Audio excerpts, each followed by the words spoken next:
मतलब के भाई बाबू, मतलब के दुनिया हो, मतलब के पूरा परिवार हो। शिव गुरु मतलब के पूरा परिवार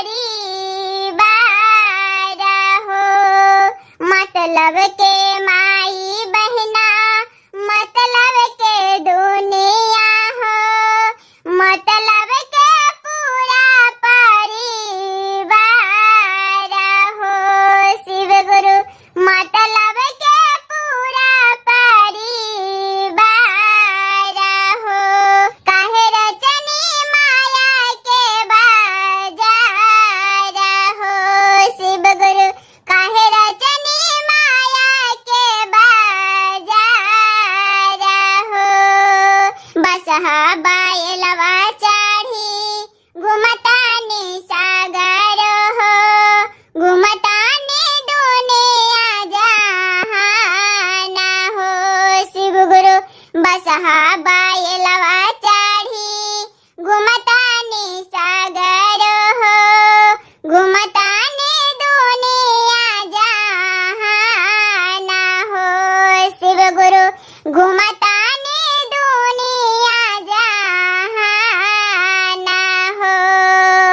माया के नगरी में हमरो झोपड़िया हो, कब अइबा हमारो दुआर हो।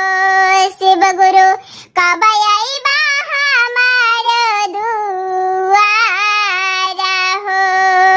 भैया हरिंदर दिहलन तीन सूत्र ज्ञानमा हो, पालन करिला दीना रात हो।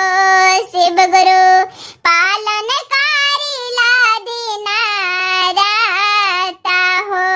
शिव गुरु पहला में दया मांगे, दूसरा में चौरा चाहो, तीसरा में नामन पारा नामा हो।